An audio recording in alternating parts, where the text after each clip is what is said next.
Meet Kent, Ryan, and Terry. We're just three random dudes who get together every Saturday to talk about the two things in life that bring us a daily dose of serenity: coffee and Star Wars. We call it JavaJawaJaw.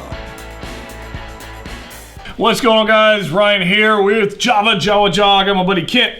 I got Terry. And we're going to talk about episode 7 of The Mandalorian. The Reckoning. The Reckoning. Cue, Kent. Yeah. Right. We do our own soundtracks here at JavaJawaJaw. Blue. We can't afford like the real things, so we just make them ourselves. Yeah. But yeah, Copyright free. Copyright free. We've got to talk about a lot of stuff. Episode 7 is a lot, but before we get into episode 7 of Mando, A lot of stuff. Something else happened this week, right? there was a new. No, wait, that was something else. I got a good deal on some fruit, but that's not that. Was there something else? Movie? Star Wars? Oh, Christmas shopping? there's Star Wars movies? Oh. Yeah, Star Wars movies. There might have been a movie. Rise of Skywalker, episode 9, the final chapter in the Skywalker saga. 42 years of my life Boom, has been brought full circle. boom, and so we're not going to have any spoilers. Throw that out there. spoilers. Yeah, no spoilers. You're good. Stay tuned for a future episode. We will take a deep dive into episode 9, and it may take several. I don't know. There's a lot of stuff But going on. overall impressions, though, what did you think? Overall impressions, thoroughly flippin' loved it. Like, if I had to, like right now, if I had to give it on a scale of 1 to 10, I'm in like a 9. I'm way 9? up there. Yeah, I'm way up there. What about you? Wait, 9, episode 9. Yeah, Considering that 5 stars would be average, yeah, and then every star above that is, for one reason or another, another mark of excellence that Yeah. takes it above average. I give it a 9. Yeah? Yeah, Okay. I give it a 9. Cool. I don't know that I don't like to do star reviews. If you tied me, if you If I had a lightsaber, yeah, to if you the held throat, a lightsaber to my throat, yeah, then I would have to say, deep thought. man, I was totally wrapped up in this film.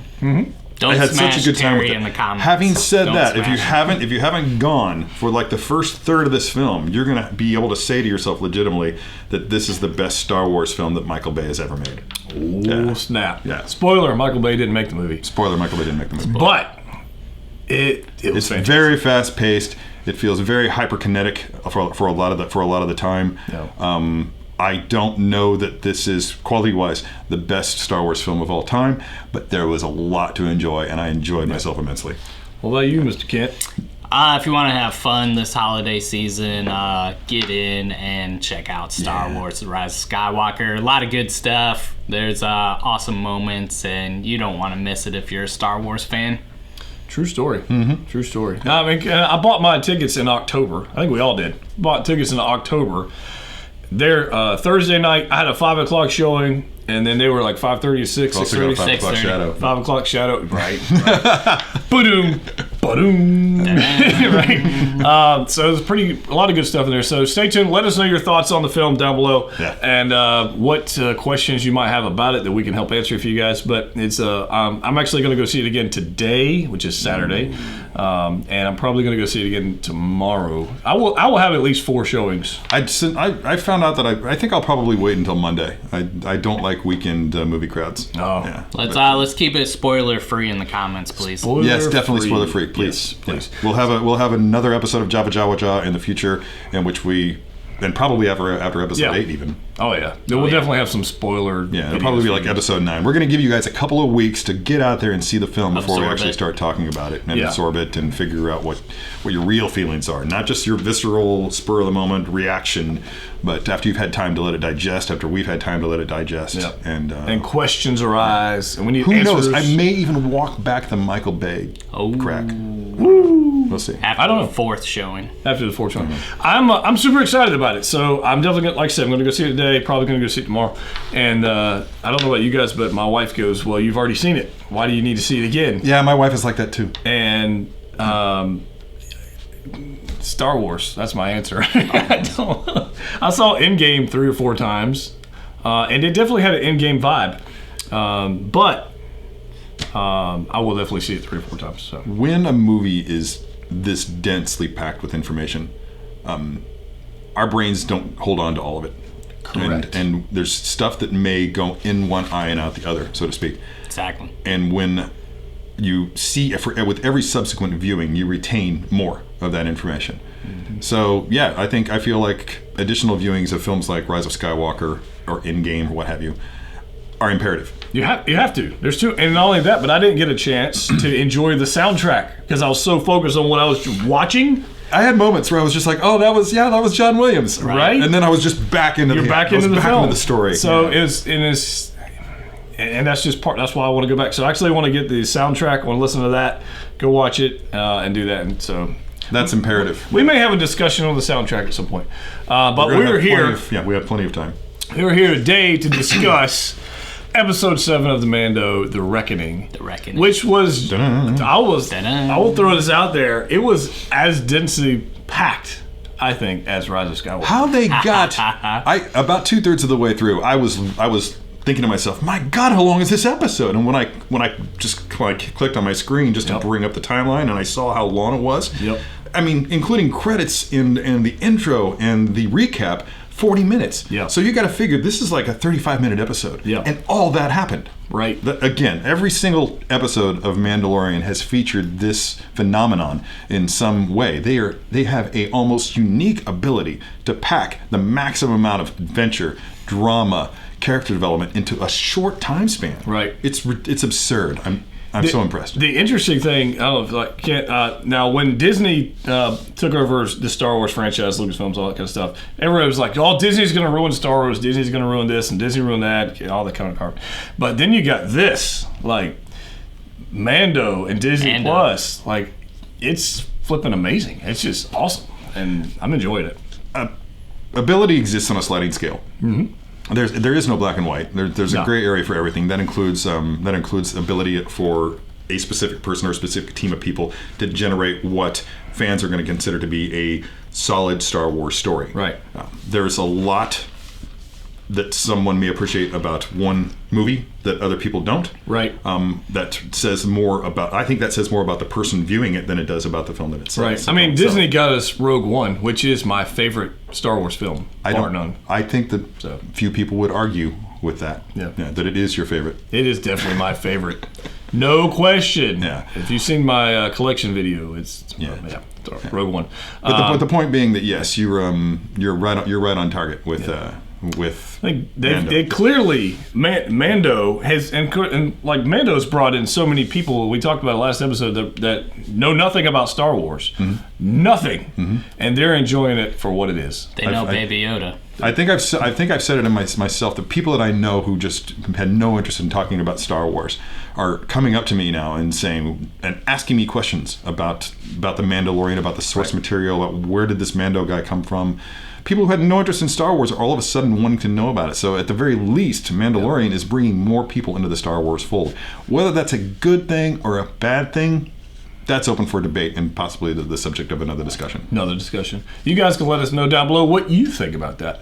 But we've got this episode, The Reckoning, and it was so action-packed. It's kind of crazy. So we kind of start off in this episode. He gets this like call back from Grief and says, "Hey, we got this thing going on." Yeah, he's like, "Hey, this Imperial guy, you've made a big mess." Enemy of my enemy. Enemy of my enemy. All right. You've made this big mess when you took the child off. He ran off, and now these guys are down here just clamping down and just causing a big problem. And it's no almost good for anybody. No, it's almost like he's trying to help Mando out, but immediately I'll throw this out there immediately I knew it was a trap. It's a trap. It's a trap. It's pretty obvious. Yeah. I think, and even he knew it. He knew it, but I think what he did is. But that's why he went for backup. He started, and it was awesome because in the previous episodes, he's circling the wagons, and we kind of made I would say a complaint, but I said a complaint in the previous episodes where Cara Dune was only in for episode, she's gone. Quill kind of did his thing, and he was off, and these single episode characters, and now he had to go assemble an Avengers, a Star Wars Avengers team, and he did a good job. I think that if you're anything more than just the most casual of viewers of this show, then you had to know that this is what was going to happen. I mean, I know that we talked about in a previous episode of JavaJawaJaw. Yep. excuse me. It's really good blue milk. JavaJawaJaw. Yeah. Coffee. Dilworth Coffee Company. So, but yeah, I mean, that was obvious that all those characters were going to have to make a comeback, and I think it was the right call. Oh yeah. Yeah, and even. Oh, this is spoilerific. That's right. JavaJawaJaw is spoilerific. Yeah, we're good. Mandalorian. We're talking about Mandalorian. Even going so far as to bring back the destroyed IG-88. And by the way, the fact that they were able to fit all this, we talked about them being able to fit all this stuff. That included an origin story of a refurbished IG-88 that was very satisfying. Oh, it was beautiful. A lot of depth and a lot of information packed into one tiny little package. Quill, Kent and I talked on the way over here about what we saw there with Quill. Mm-hmm. We saw an expression of that guy's character, about his gentle heart, and about his, because he didn't just salvage this IG-11 droid. Did I say 88? You said 88. This IG-11 droid. Minus 5 points. Okay, cool. Well, I'll get those back before it's over with. Numbers are bad. He took this IG-11 droid and salvaged it, not for money. And Kent brought this up. That IG-11 droid is probably worth a huge chunk of change. Sure, I would think so. Yeah, I don't even think anybody would offer you Imperial credits for that. They go right to Beskar. Oh, snap. Right? Yeah, it's just that good. But instead, he almost anthropomorphizes it, right? Because he's not salvaging this droid. He's rehabbing it. Yeah, he's watching his personality develop. Exactly. And becoming something completely different. Which comes into play with what he said later to Mando when he goes, "Why do you hate these droids so much?" and all that. And there's a solid message there. And it was the droid was a mirror image of its teacher, it's a master and Padawan situation going on here. And it was strong. Yeah, it's the polar opposite of what it was before. It brings up that whole subject of nature versus nurture. Mm-hmm. And droids are, of course, a reflection of whoever programs them. Exactly. But in this case, Quill did no programming whatsoever. He just allowed the droid to develop its own personality throughout the course of its rehabilitation. Which is another interesting thing on the AI side of this thing, and how advanced these droids are. And it's almost scary. Like, if this droid, clearly in his previous incarnation, IG-11, his imprinter, his teacher, master, whatever it was, programmer, clearly had different things in mind than Quill had. He said, "I'm going to make you a killer, monster, bounty hunter, that kind of deal." Mm-hmm. It's interesting that he was able to take a blank slate, and then again, like you said, in that package they put together for 15-20 seconds of learning about the new life of this IG unit. Resurrection. It was beautiful.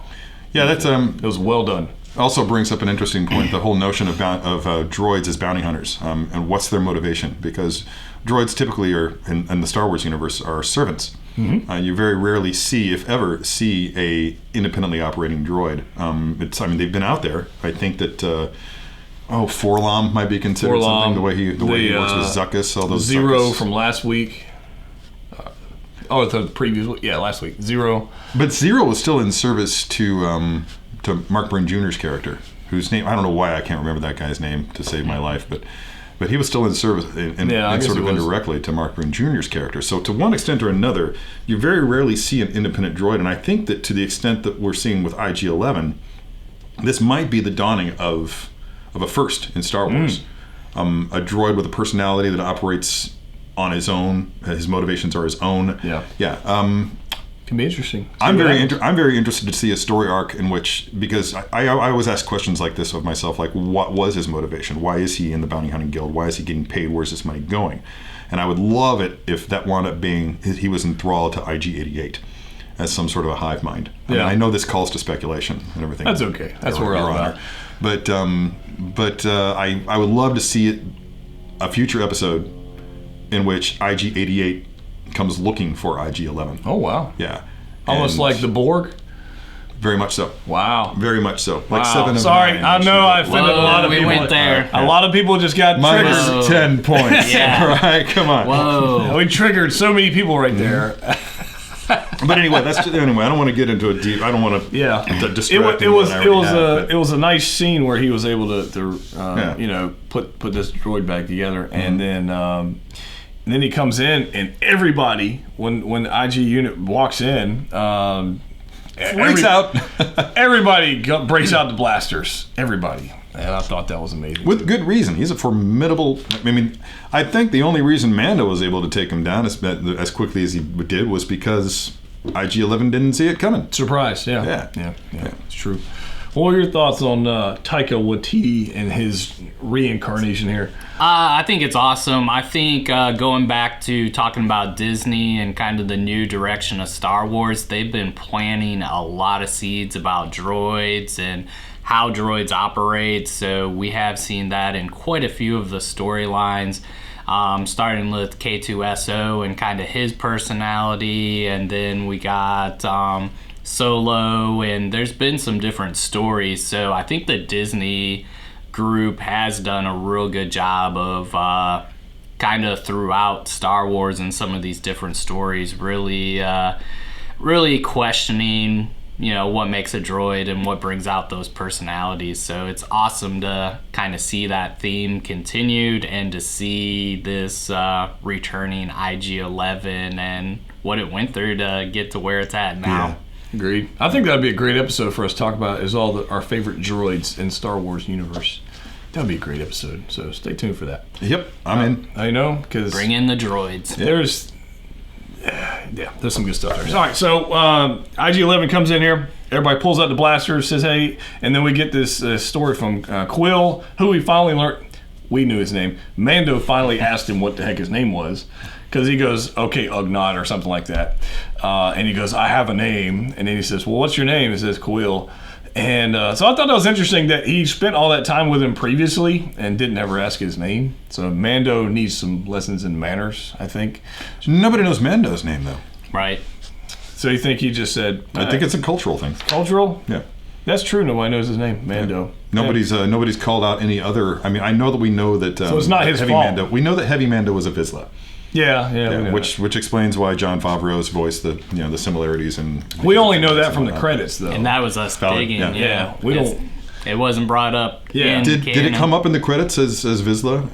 I believe played so. by Jon Favreau. Yeah. I should start. Yeah, I can't get my eyes just can't go beyond that awesome concept art. The artwork. I'm not even reading the text. I'm just like, wow. No, it's there. They go in there and he talks about, I'm having to build a team. I need you to come with me.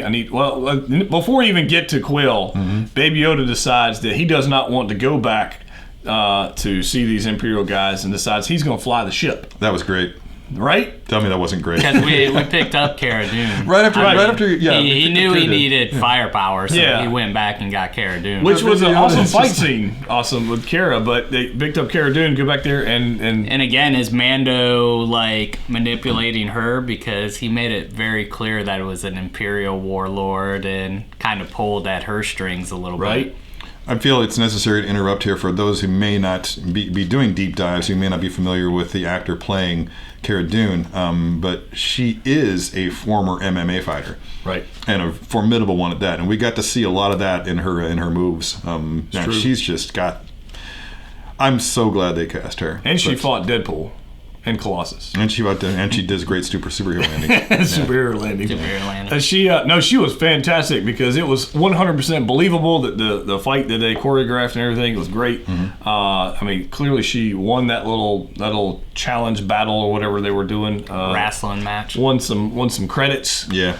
And that's how she was earning her living on that planet, which I thought was interesting because I kind of thought maybe she'd hang out with the village people that they helped out on the previous episodes. I thought she kind of lived there in peace, but she goes, nah, I'm gonna go back and fight and make money and whatever. But yeah, we did pick up Cara, and then Baby Yoda decided to fly the ship. and he did a really good job. Oh, it's so good. He is. He will not be in Top Gun, the upcoming film. Baby Yoda will not be flying a fighter pilot. Child care needed. Child care needed. So that's kind of why we ended that up. quote from Halo: "For a brick, he flew pretty good." Yeah. So they figured out that they needed somebody to watch Baby Yoda, so they go pick up Quill and kind of get there. I know we're kind of bouncing around, but Mandalorian. That's what we do. We just watched episode 9, so we're kind of bouncing back and forth. But it was definitely interesting to see that they recognized that they needed a babysitter. That's what. The humor of that was that Kara just asked, "Will that thing be okay up in the cockpit by itself?" And he was like, "Yeah, no, nope. Not so much, dude. Nope." You got to rethink that. But he overheard where they were going, so he clearly understands what's going on, and he said, "Nah, we're not going back there," and started flying the ship. And that's interesting. That had not occurred to me. Yeah, they were chatting, and then he was kind of leaning down the little ladder thing, and then he started flying away. So I think he put together that we're going back here, and he decided he didn't want to do that. That's a Deborah Chow thing, by the way. That little thing where his head just kind of comes down from the thing above. I mean, she did something similar to that in the first episode she directed, and that was where the opening shot was just the Mando in his thing, and the pram was back here in the corner. You just saw Baby Yoda's head come up. Right. And then every scene he cuts around, and he's dropping out of the By pram. the way, she has directed my 2 favorite episodes. Oh. Just throwing that out there. I just want to put this out there. She's also the showrunner for Kenobi, which tells me right now that Kenobi is in good hands. We're good. He's going to be doing a lot of slinking. They're going to be like, hello. Popping up in Tatooine. Hello there. There's got to be a Jawa or something. It's going to be great.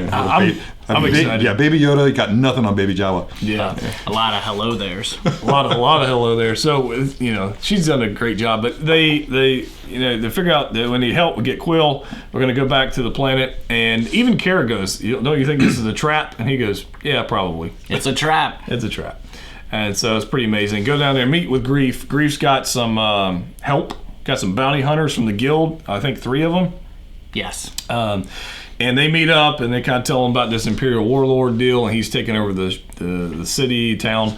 And he's only got 4 stormtroopers. He only has 4 stormtroopers in his little caravan there.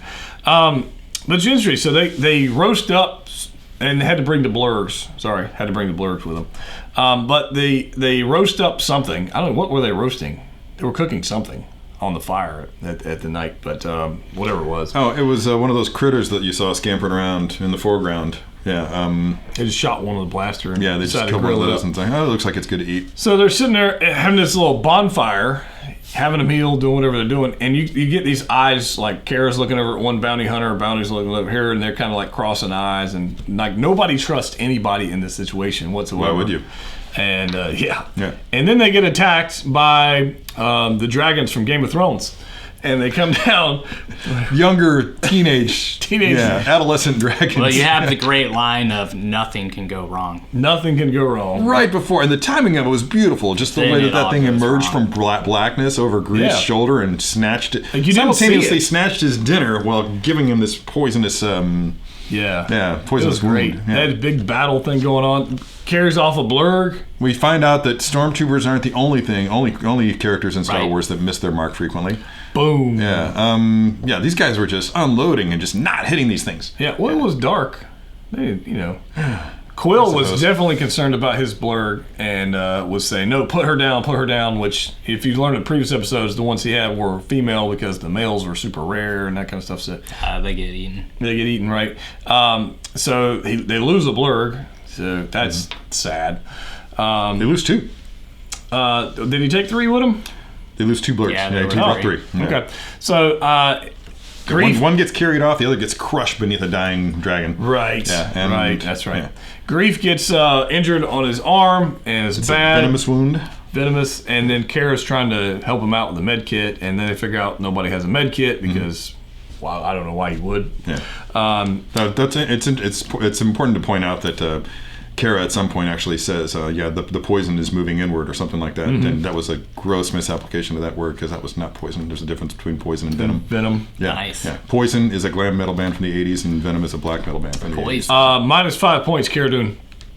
Right. Anyway. But So he's not. He's Grief goes. Oh, it's going to end like this, and this is I'm going to die now. He's all very dramatic. Yeah, that was awesome. Which, to be fair, if you just got attacked by a dragon, something, and I'd be a little bit concerned. I'd be a little bit dramatic. upset. I mean, it's like those guys, and it's like those guys in Saving Private Ryan. They were crying for their mamas. Yeah, you change when you think you're at death's door. Exactly. I mean, when you've been in 3 episodes of Mandalorian, you're probably about to die. Right. You only get 1. You got 3. And then Baby Yoda says, "I got this." Yeah, he says, "I got this." We finally come full circle. We fully realized exactly what we knew that Baby Yoda was trying to do, or what we suspected Baby Yoda was trying to do with Mandalorian, trying to heal that wound that he incurred in episode 2. Right. It was episode 2. Yep. And he finally gets the opportunity, thanks to. There's just something about Quill, man. I mean, he's just in touch with. He's got empathy to an extent beyond any other character in this show. He's lived for a very long time. He's observed humanity and other creatures and how they operate. He's very wise. He is definitely the wise man of the bunch of this particular He's party. read stories. Yeah. And he actually intervenes before they successfully stop Baby Yoda again from trying to do what he's best at. Right. And Baby Yoda does this thing where he heals instantly. It was great. For all intents and purposes. It was great. Grief Karga. It's amazing. Hold on, we got to bounce back. Yeah, we do. Do we? Yeah. Bounce back. We got to bounce back to the opposite of healing. Somebody, and I'm not naming any names, didn't draw up the usual outline that we have. It's fine. No, we're good. This is how we do it. It's a bounce back episode. It's bounce Stay back. tuned. We're bouncing back. So before he healed, he did the anti-heal.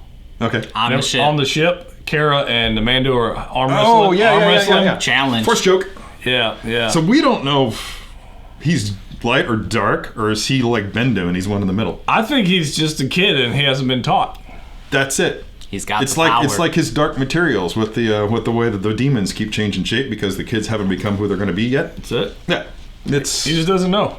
He hasn't been taught. He's it a opens child. up the door for Quill to kind of be like, oh, hey, that's something that I've maybe seen in stories. This is starting to make sense. Right. About the mud horn and that kind of stuff. Yeah, putting it together. Yeah, and I mean, how much can you really learn in 50 years?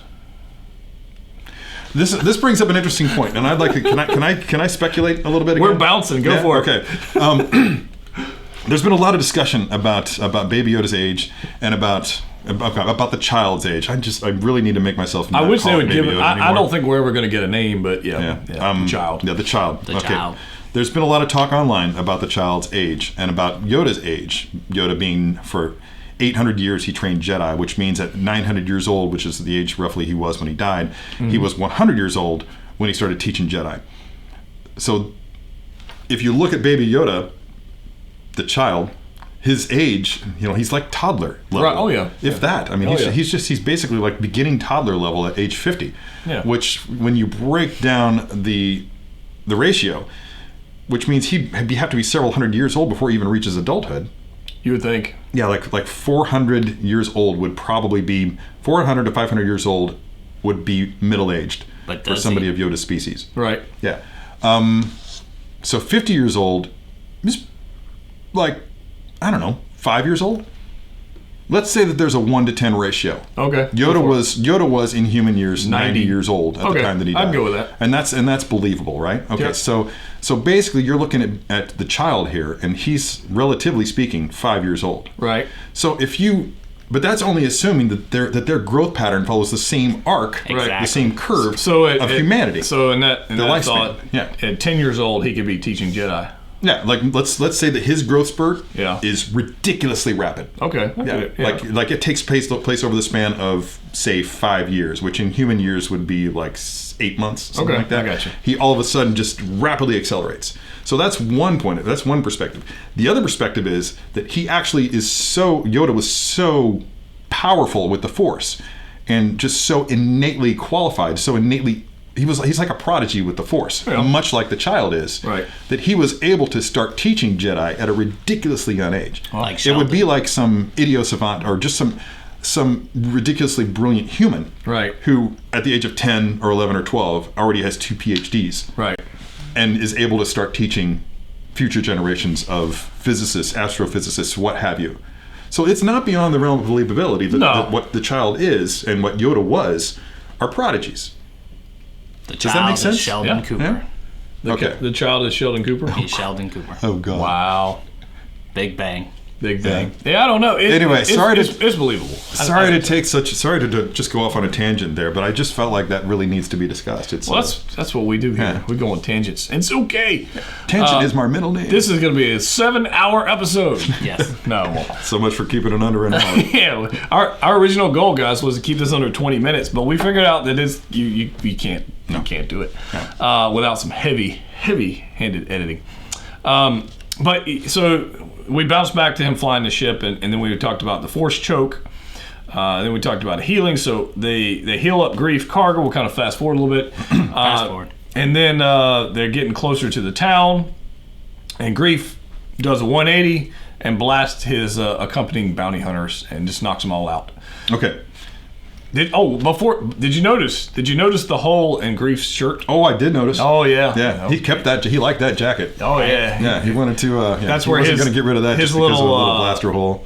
Yeah. He's carrying that around as a memento. He wore that specifically so that Mando survived. could see that. Yeah. He was going to betray Mando, and he wanted Mando to see that and just and remember, you did this. You brought this on You yourself. put a hole in my favorite jacket, you jerk. But then he has a change of heart, I had a and that change of heart is brought on by Baby Yoda healing him. The heal. By the child, his healing touch. Yep. Something happened there. Oh yeah. And I'm not talking about all of a sudden Grief Karga was put in touch with his inner decent human being. The child affected him. No, you think The process the child affected him. Oh, okay. Yeah. Something about the transference that took place there. They merged. Interesting. There was a merging that happened, and when that happened, it made him a better person. Snap. I think I think it was more of an empathy thing where he saw that what this child could do, and he did not, and he obviously had an issue with the Empire or the Imperials at that time, and he didn't want them to get their hands on this child who had clearly just saved. It's almost like a life. He's It's like a life repaying debt. a debt. All of a sudden, he just feels It's a life debt. Yeah, I think that's equally plausible, and it'll be interesting to see which one of us is right there. Yeah. But if we see it happening again, the Baby Yoda heals somebody who's the child. Heals somebody who is bad, and they become good. Yeah. Then it could be a force could the force could affect somebody's leaning one or the other. Exactly. That'd be an interesting discussion. I don't know. What do you think? You take the best deal and you survive. Boom. It's also highly manipulative if that's the case, and Yeah. it might actually fly in the face of what the light side considers. Yeah, that would be a Sith trait to control Very much somebody's Sith trait. mind and We've already seen him choke. Yeah. He needs to come here and heat up my coffee. So I wonder if somebody needs to. Can they have? Do they have that feature? I don't know. Use Don't the heat up lightsaber. my coffee. That'll put a hole in it. If you hold a lightsaber blade close enough, though, will it? Could happen. They get so he blasts off these bounty hunters, and then he tells them, "I was going to betray you," which everybody knew already. I mean, Right. Really? Yeah. Surprise. So unlike you. Yeah, really. And but at that point, Mando still didn't turn on him. He goes, "Well, that's the only choice we got." And I think Mando's going, "Well, I'm tired of running." He's just like, let's just confront this. I'm tired of being chased down, people shooting at me, all this kind of stuff. I'm usually the one chasing people down and shooting them, and I'm getting tired of them chasing me. And he's kind of looking out for the safety of the child and trying to protect the child. So he finally just says, this is the best course we can Absolutely, it's the only conceivable strategy. You can't. Eventually, he's been really fortunate in beating back the people that have been coming at him, and eventually somebody's going to catch him napping. It's kind of a foregone conclusion. Yep. When you play the odds, you know that ultimately you're going to lose. They almost did. They almost did, right. Almost caught him napping. Almost did. And so, they get in there, they walk, he says, Grief says, look, I'm going to walk you in, you're going to be my prisoner, and then we'll go in there, we're going to kill this Imperial warlord dude. And so he puts him in the cuffs, but not really. They were like on, but not really on, so that was kind of nice. We've already seen that before with Chewbacca. Yeah. And so you walk in there, and he goes, well, there's only 4 stormtroopers, like Kent said. There's only 4. Only 4. And clearly, there's more than 4. There's more than 4. Well, in the town. In the town, they had taken. Well, There were initially 4 when they walked in. Well, but in the town, remember the first time we went there, all the helmets, all the buckets were on pikes. Yeah. You didn't see any of those in this episode. They kind of said, "Nah, we're not going to do that." No, that was a different town. Yeah. Oh, was it a different town? That was Mos Eisley. That was Mos Eisley. Minus 5 Great points. scene, though. I've lost 5 points again. I'm winning. Great scene. But they go in there. There's way more than 4, and I mean they're everywhere. And there's biker scouts. Yeah. The town is thick with Imperial troops. We see biker scouts, scout troopers, whatever you want to call them, for the first time. Yes. Us old school kids like to call them biker scouts because that's what they were in the Kenner days, right? They got bikes. Yeah. They're scouts. But scout troopers is a more. It's a wider term. It's a broader term that you can apply to the scout troopers when they're not on the bikes. Imperial. I just consider common on. They're a scout trooper on a speeder bike. Yeah, exactly. Yeah. Speeder bikes are not specific to scout troopers. Right. And so they go in there, they meet up with this with our client, and he has to see the child. Werner Herzog. Yeah. So Quill takes the child back to the ship, and they take the Prim, the little floating carriage, with them, which I always wondered how that thing actually followed them. I don't know how that worked out. It's a Bluetooth thing. The Bluetooth? Yeah. Okay. Sorry. Questions answered. It's clearly on his arm. He just like, okay, follow. Yeah. Because he moved it with the. He has with an the Apple horn. Watch. Yeah, we saw It just says when here, he me. was hanging from the sand crawler. What are they calling it now? The crawling fortress. Oh, yeah. They go in there, and he says, I want to see the child. And he's like, well, he's asleep. He's sleeping. Like, what? Like, that's just such a cop-out. And they're like, Werner, when you say it sounds so creepy. Right? But then everything he says sounds creepy. The child is sleeping. Yeah. We'll be quiet. Yeah. It really is creepy the way he speaks. He has the creepiest delivery of anybody anywhere. And it's perfect casting. I love it. He had the best Imperial dialogue.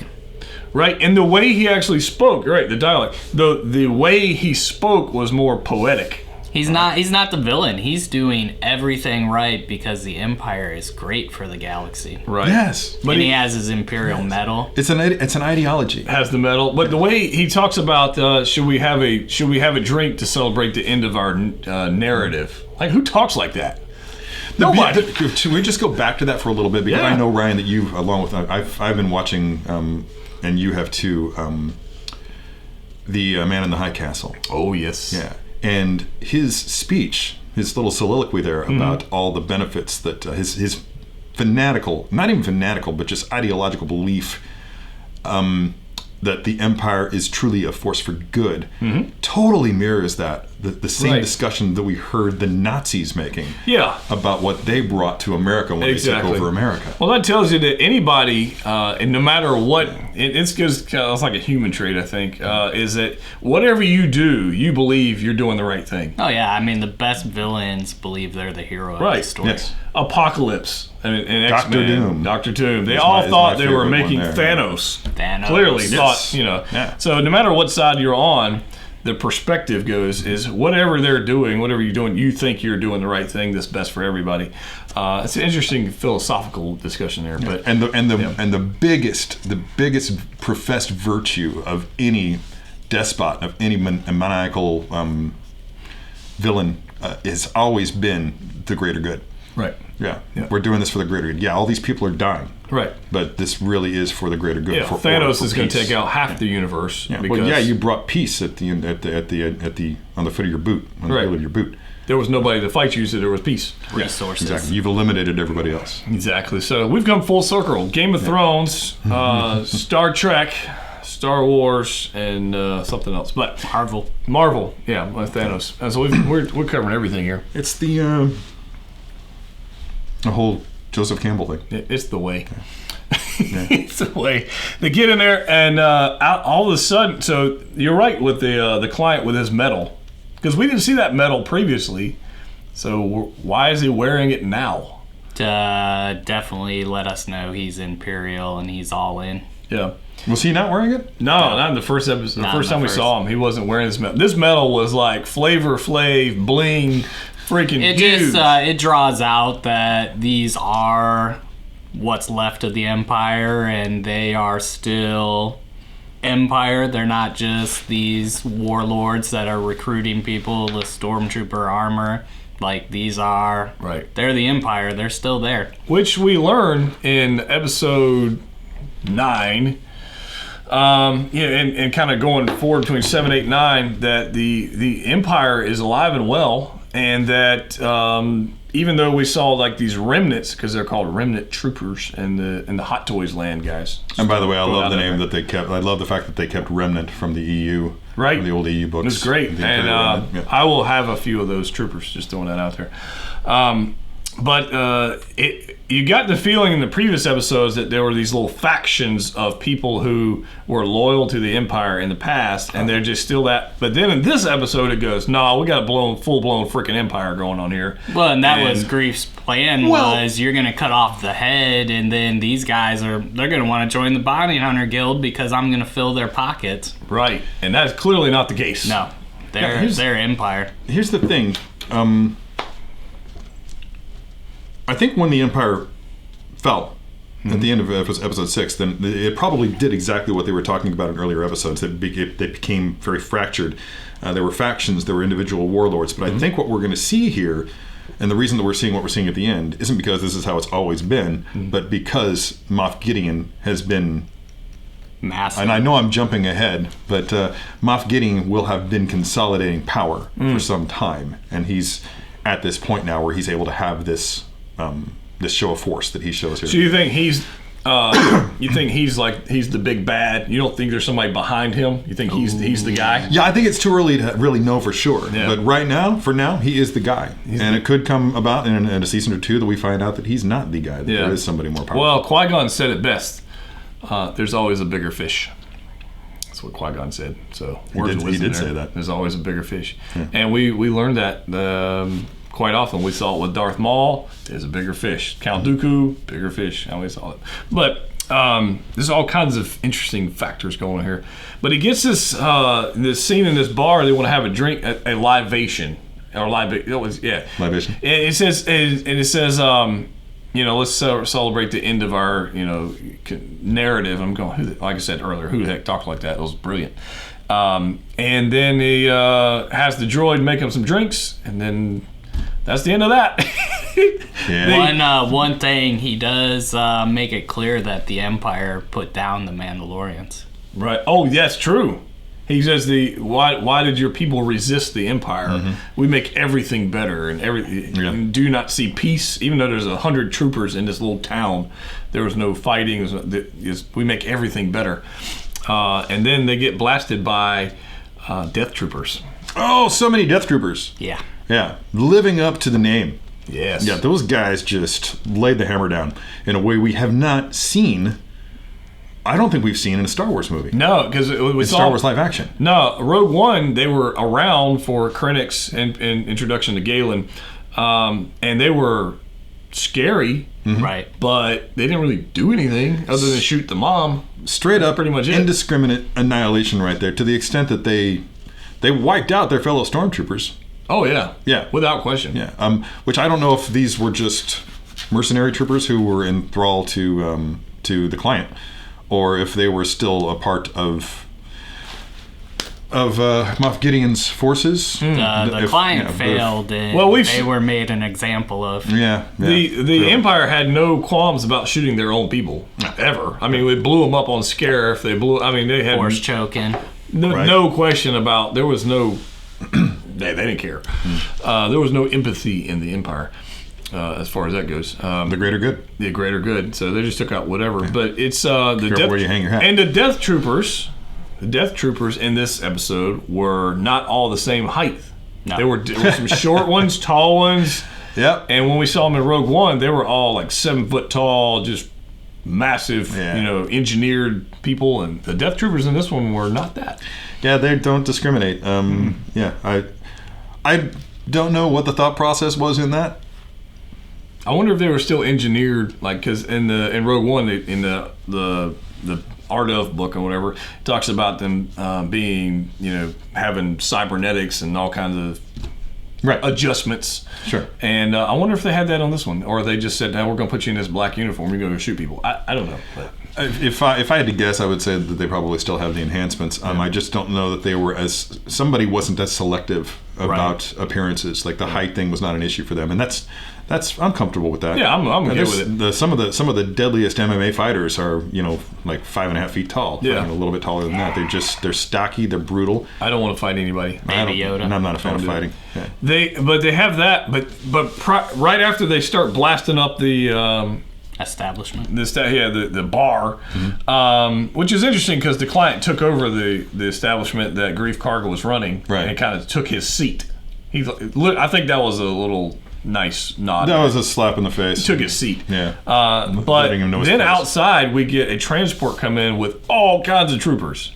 Did you notice? Did the transport remind you of anything? Yeah, I've got the toy at home. Oh yeah. So we've never seen it before in live action or anything. But no, we've seen it in Rebels. Rebels. Pretty prominent in Rebels. But we've got it here. The first time we've seen one of these Rebel troop transports, the original design was from a Kenner thing. Kenner. Yeah, I think I don't know the source of that, but was that just legitimately an original Kenner toy design? It was just concept. Yeah, I mean, I think the idea was you carried all your Star Wars figures. It was straight up Kenner fanfic. Yeah, it was awesome. Yeah, and we saw that with with Rebels. Canon. With Rebels when they were rescuing Sabine's father, I think is when they had him in that deal.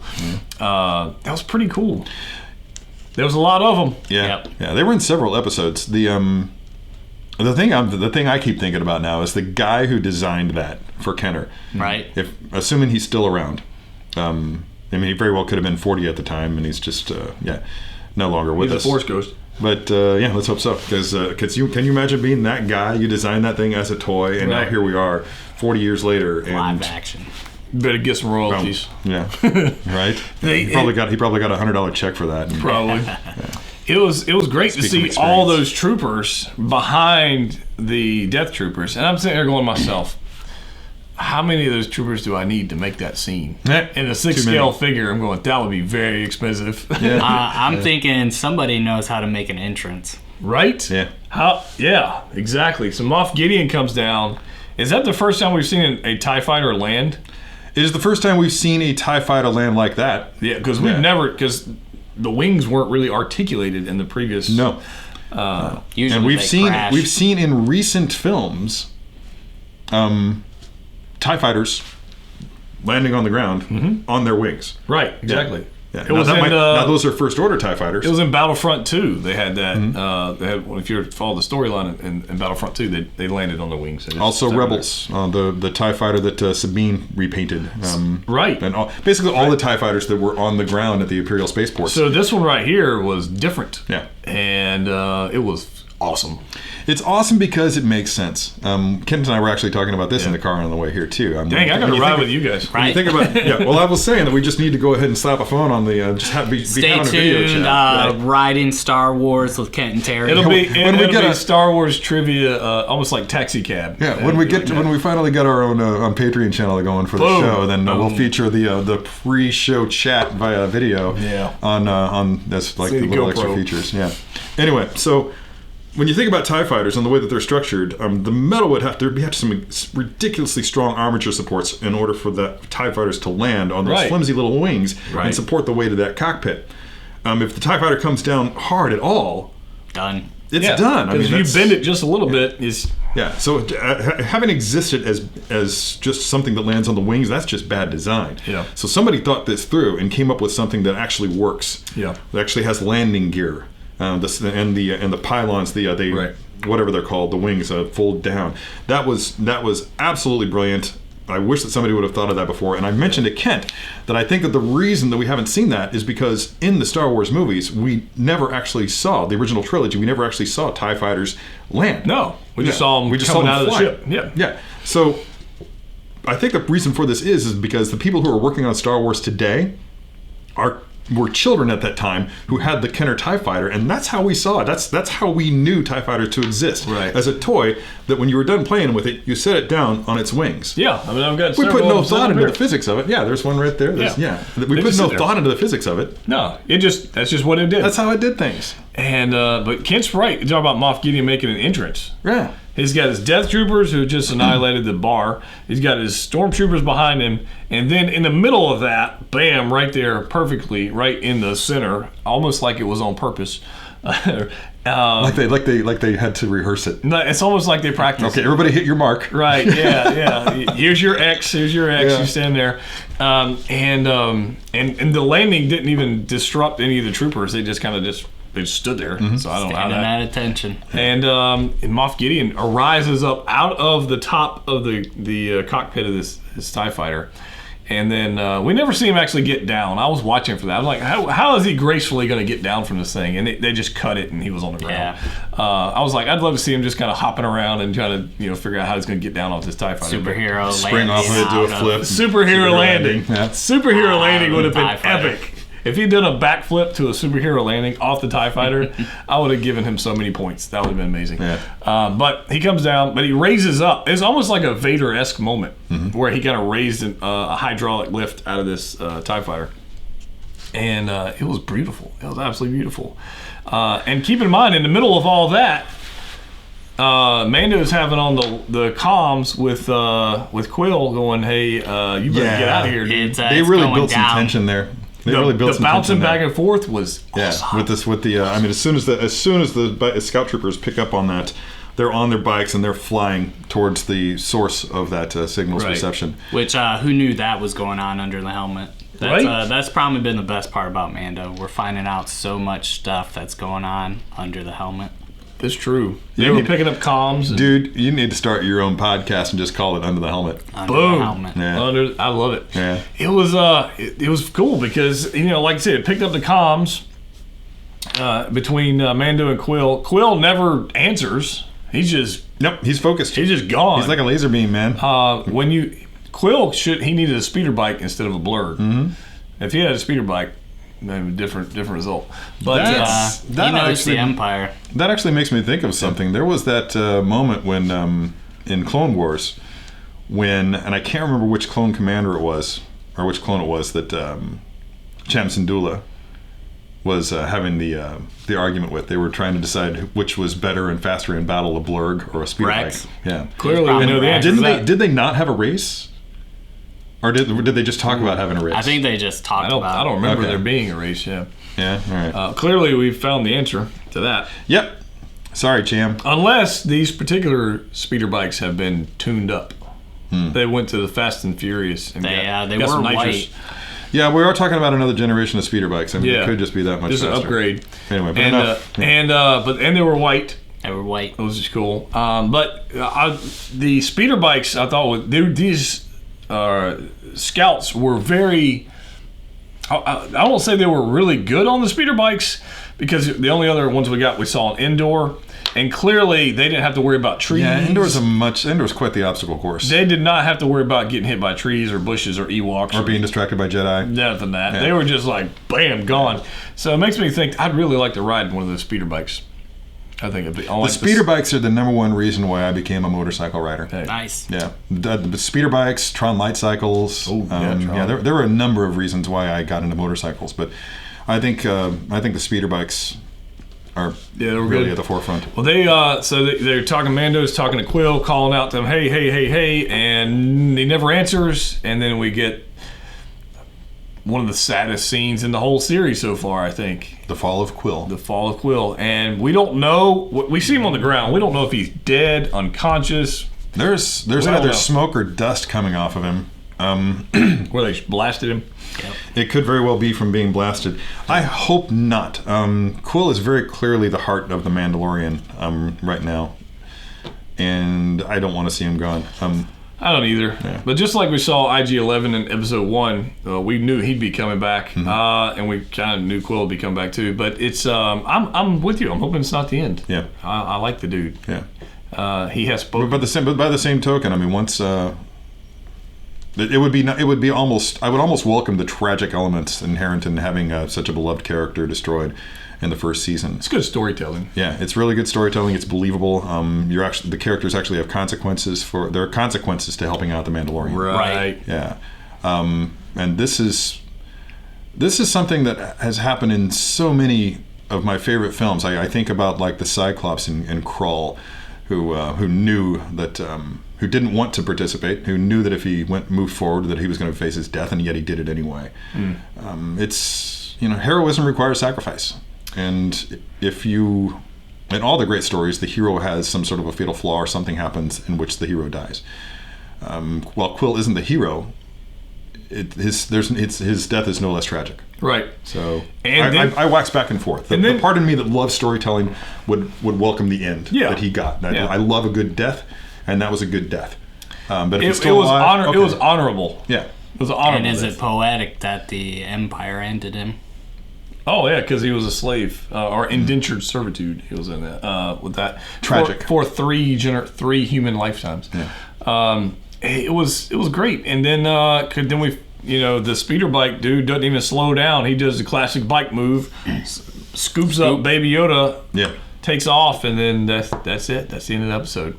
So I called it last episode. If y'all remember this, I said it would be a cliffhanger. This episode 7. I don't think anybody would disagree. Episode 7 had to be bad for Mando. Something had to go wrong because episode 8 is going to be epic. I think It's coming.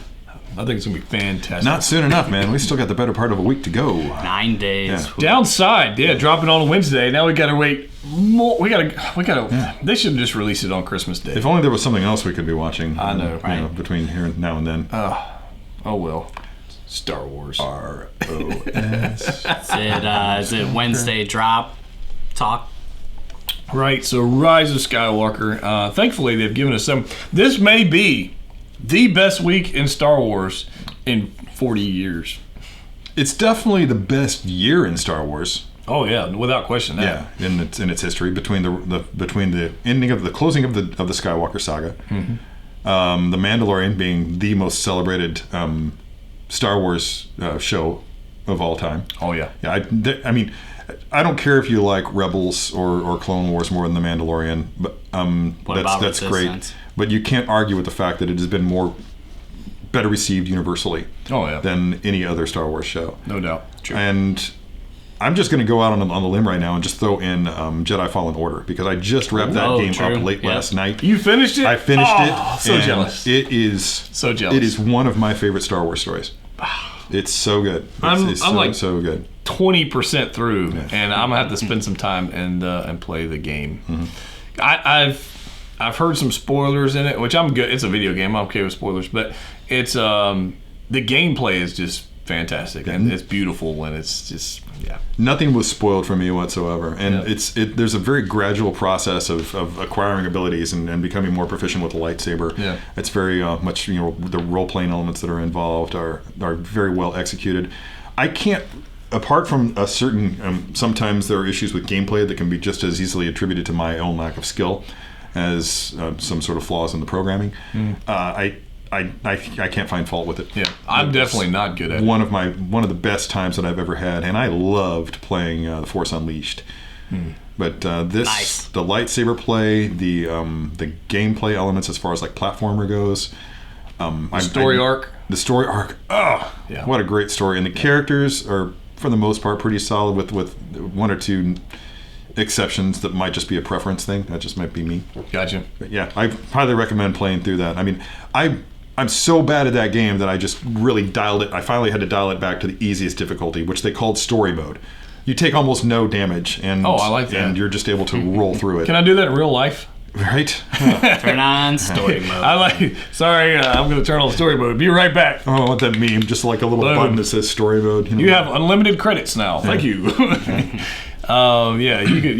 can use force heal on yourself. You can get all that kind of stuff. I'm excited about that. But again, Star Wars, we've got, like I said, Resistance was a thing. I'm not in love with Resistance. I watched it, but I'm not in love with Resistance. It's okay. I still haven't finished it. Is there any reason to watch it that you can think of that would tie it into Rise of Skywalker? I don't think so. I can't think of anything. I've watched all of it. Can't? I think it sets the stage a little bit as far as, because it's more of a lead up to people Last Jedi. in the really galaxy. Yeah. And again, I don't want to get into spoilers for 9, but I could see where it kind of gives you. Okay, we're going to talk about that after we wrap this shit. Yeah. Well, there you go. Yeah. It's I don't know. I didn't find it as captivating, or I found myself wandering off doing other things while I was watching it. Me too. I'll put it that way. Like I'm just playing on my phone, or I'm just watching something. It never really held my attention. It wasn't like Mando, where I'm just like riveted. And we had that conversation. I mean, I think Mando's kind of adult-driven, where the Resistance is trying to pick up the younger crowd into Star Wars. And I acknowledge the Resistance I'm not the target audience for Resistance, and that's fine. Yeah. I tried to get through it, but it just didn't engage me on that level that I needed to in order to, just to keep me focused on it. Gotcha. Well, that's episode 7. We'd love to hear you guys' feedback on that one. Put it in the comment section down below. What is your favorite part? What do you think about Quill? Is he alive? Is he dead? What are your predictions for episode 8? What's going to happen? How's that going to work? The end is near. My prediction, I'm going to throw this out there. We'll kind of go. My prediction is the Enclave's coming back. Oh, yeah. Mandos are coming back for a final fight. Yeah. And it's going to happen because I don't think they just abandoned their enclave, their home. I think they're going to come back, and we're going to have a pretty awesome, epic fight scene. I'm trying to decide if that epic fight scene is going to happen at the beginning of the episode or if it's going to happen at the end. Oh, I don't know. Because I can't, if they surrender at the beginning of the episode, then I can't see them doing anything other than just killing them. So it's going to be another heist? Yeah. Another prison break? Yeah, pretty much. And then what happens to Baby Yoda? Are we going to be, is episode 8 going to be a cliffhanger for season 2? Right. Or are they going to wrap it up in a nice, put a little bow on it for Christmas and they're going to do this. They're going to put a bow on it for Christmas, but then they're going to end it with a teaser of a threat to come. Boom. Yeah. Another big bad. Another big bad, and it might very well be the guy whose boots we saw at the end of episode 6. Was it 5 or 6? It was episode 5. Yeah. You don't think that was Moff Gideon? I'm no longer certain. Okay. I'll take a closer look at the boots. I can still think I need to take a closer look at the boots. Yeah. But at this point, I'm no longer certain. He strikes me as somebody that shows up in a crowd, and there was only one person on Tatooine. Right. It's going to be interesting to see what's happening. What's your predictions for episode 8? What are you thinking? Revenge. Oh. Mando revenge? IG-11's revenge. Yeah. IG-11. Yeah. Nice. I can see IG-11 breaking out because Quill did say he was programmed to defend. He will defend. Yes. That could very well be. My thought was that the it's not the conclave. What's the word for it? The what? The Mandos? For the Mandalorian. the Enclave. The Cabal. I don't remember. Anyway, the group, the Mando tribe. My guess was that the Mando tribe was going to show up at the beginning of episode 8, and there was going to be an all-out battle between Imperial forces and Mando, and there's your revenge. That would be awesome. But it could just as easily be IG-11 showing up and having some redemption. Yeah. His character arc, instead of being sent to kill the baby, now he's showing up and he's saving the baby. That could be interesting. Yeah. I think Moff Gideon will be defeated, and he'll fly off to fight another day. And then all his troops are going to be down. That's my thought. He may take the child and be gone, and that may be our cliffhanger. He may still be in possession of the child at the end of episode 8. We'll see. We'll see. I don't know. That's what we got for today, guys. As always, subscribe if you haven't already. Let us know in the comment section down below your thoughts about episode 8. And if you haven't already checked out Terry's channel on YouTube, Kid's channel on YouTube, links in the description below. Definitely check those out. But for episode 7, we have spoken.